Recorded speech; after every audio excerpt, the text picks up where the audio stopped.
So like, what are your favorite like strands of weed? And we heard something about you might have your own strand of weed, and yes, we want to learn about this. Like, yeah, I got my own strand of weed, and it's my favorite because I built it. But it's what is it? Yeah, what is it called first? You know what I'm saying? It's called Froji. That I got Froji Kush and Palmdale Perp. You know what I'm saying? Oh, okay. What are the genetics? Oh man, now, I can't talk too scientific. You know, I dropped out of Palmdale High, man. I can't even sell dope without an education. I really should have stayed in school. You know what I'm saying? Like, I guess like I got a partner, and what I did was I got my favorite weeds, and I was like, you know, like I like this. You know what I'm saying? Right.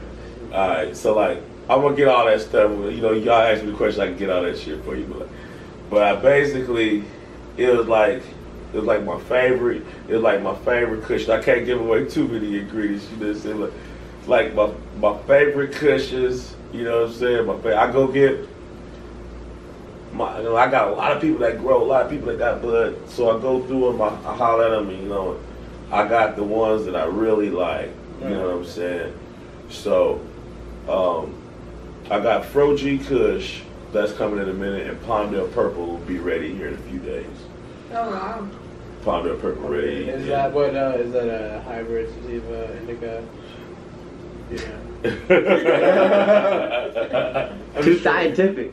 You know what I'm saying? Like I don't know if the purple. I know the OG is an indica. Okay. The OG the Froji Kush is an indica, and the purple, I don't know what the purple is, but he gave it to, he said it to me. I gotta hit him back on that one. Yeah, that's all good. Damn, that purple. I'm excited for this. I gotta try it. Yeah. Where is it available? It's gonna be available in Nevada. You know what I'm saying? I'm finna call this dude. I'm gonna grab my phone. Yeah. I'm gonna get the what the fuck addresses of the places that's gonna have them. You want to take a pause for a minute? You keep it rolling. We got everything going good. Okay. Yeah. All right, you can if you want to. It's up to you. All right, you keep it rolling. Let me throw this controller. Right.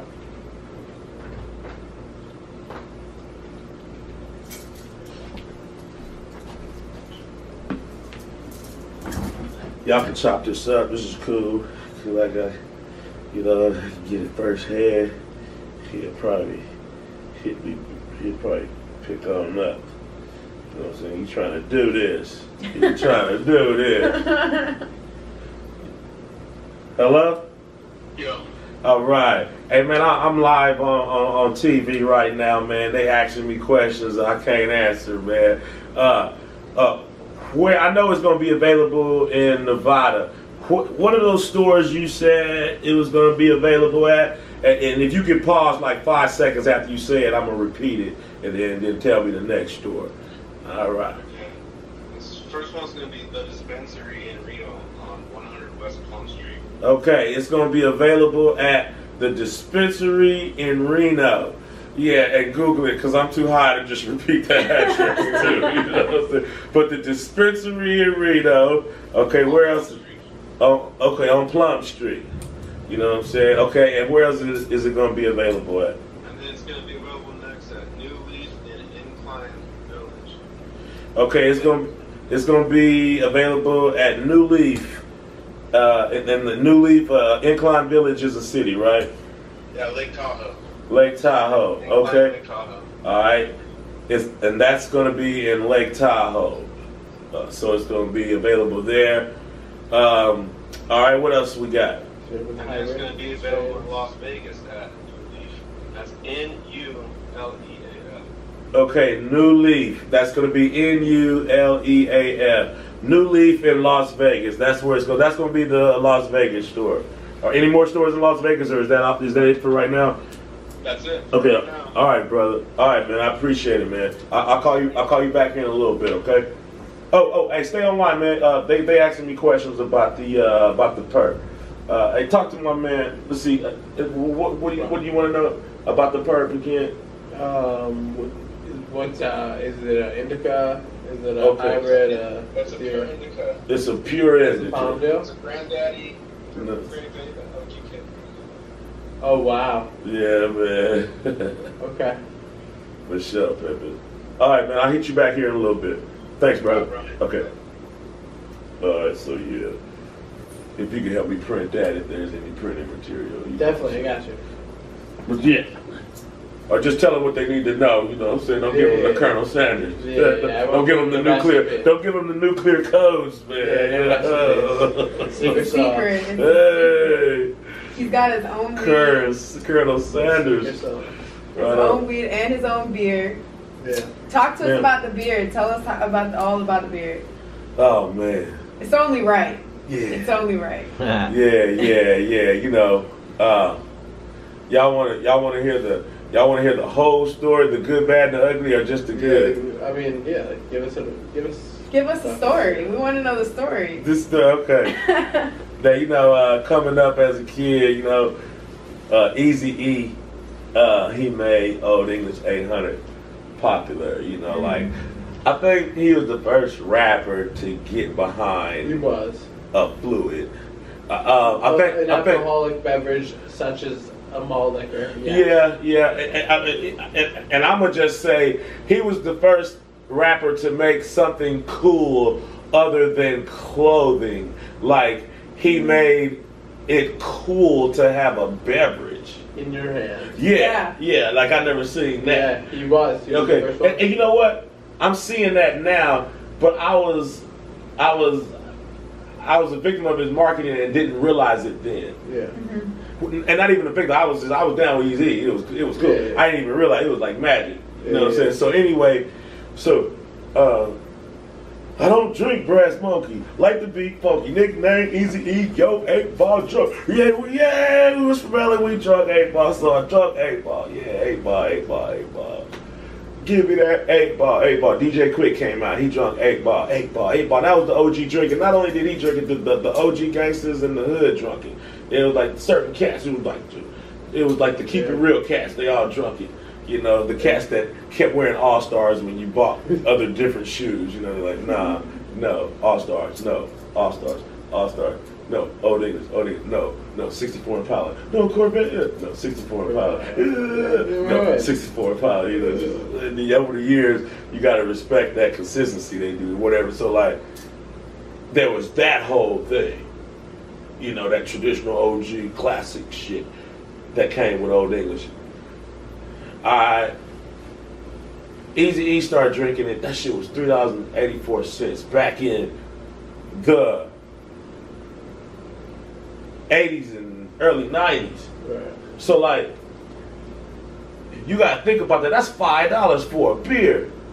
Like, that was a lot of money to a ghetto black boy that didn't living with his parents, no money, no job.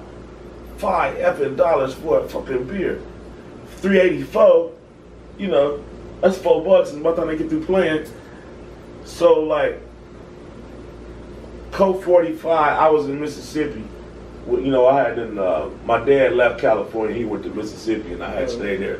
So I was down there trying to figure out if I could sell some tapes down there and maybe make a move down there. Because LA was just, the cost of living was just crazy. And then I was selling tapes, but it was just, whatever I was getting was just, Went to Mississippi, it was way cheaper. So, what year was that? Exactly. He give me a blunt and ask me a question. Yeah, he's like, don't ask me this type of question. No, but it's like early 90s, like 91, too. Like 92, I'm gonna say 92. Yeah, so like, I go down there and I'm loving the scene. It's a bunch of girls down there, people ain't as snobby. It's okay to not have cool clothes. If I think you okay, they kind of like, they get off into you and they not off into what you got on. I mean, it helps, but it ain't the end of you if you ain't. So it's better than LA. I can. LA. I mean, I'm from LA. I love my town, but it's on point. You got to come with it. That's my city. They some motherfuckers, but I'm seeing easier turf, and I need it. I'm thirsty, The South. Yeah. So I'm like, oh man, they not tripping on all that shit, man. So like, they buy my rap tapes, yeah, and they laughing with me. You know what I'm saying? They knowing I'm not from there, and I'm realizing they got their own sound, and they politicking with me. I'm getting like about 15% of the hood buying my CDs, and the rest of them politicking me and wishing me the best. But you know, they what they do, and you know what I'm saying. So, but then I'm working it, but I'm standing in front of the liquor store down there, and Coke 45 costs $1.25. And then like Old English costs $3.84. So if I ask 5 people for a quarter, I got enough to get that Coke 45. Went up? Huh? Yes, sir. Yes, sir. So I could get drunk off of Coke 45. I couldn't afford the Old English, even though. And then I was in Mississippi. Nobody really cared what I was drinking. right. In LA, you know, you had to have the English. I can't sit next to you today. You over here with this drink. I got to go over here and kick it with the real homies. You fell off, man. Well, how's your finances, man? You selling enough dope? You over there? So, you know, food's got funny jokes. So it's like, yeah, I'm drinking Coke 45 down there, so I'm getting drunker, cheaper. Right. And then I like it. Then after I drink the beer, I like it. It has less of a aftertaste than Old English 800, in my opinion. Okay. You know what I'm saying? So, and then it had less of a hangover than Old English 800, in my opinion. Lighter, I believe. So yeah, and then so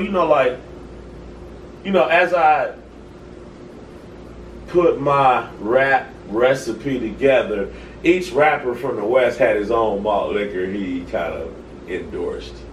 Mm-hmm. So, Eazy-E did Old English. Ice Cube, you got to pay him. So a little company came out called St. Ives. And so, okay, Ice Cube was drinking St. Ives.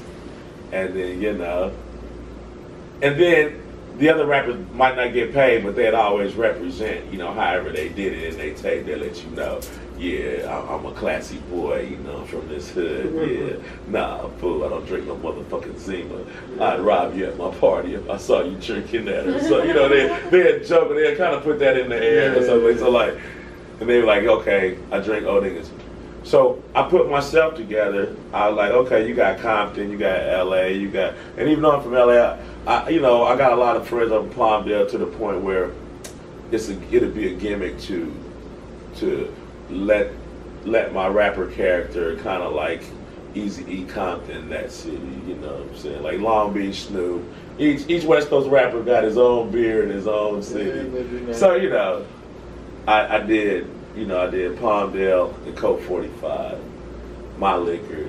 I did my own original thing. I got real. I was like, you know what? I can't afford to buy Eazy-E's beer, so I'm about to buy Afroman beer. Coke 45, $1.25. So I had to get on my own page, and that's how I started drinking Coke 45. And then I started singing about Coke 45, and Bam Bam, and one of my biggest songs. Yeah. And people wasn't buying Coke 45 like that. You know what I'm saying? It's like, I think you go to YouTube, it may be up to like 20 million views on YouTube, and then it's whatever in record sales, and it's a big ass song. It's like a karaoke. Like that song to me is bigger than. Well, it's bigger than Because I Got High to me. The reason that my friends ever tried Coke 45 is because of you. Okay. I think, honestly, yeah, I think that's the only reason we tried Coke 45 is because of you. Yeah, it's because of that song. And otherwise, we were drinking 08. Yeah. There it is. But you actually sold a bunch to me and my friends. Yeah. So I make the song. I'm just a little kid. I'm making a song. I tell the truth. I make the song, and then as I get bigger and I come up in the game, I reach out to Coke 45 and I try to get them to endorse you. Yeah, endorse me. Let me work with them. Something.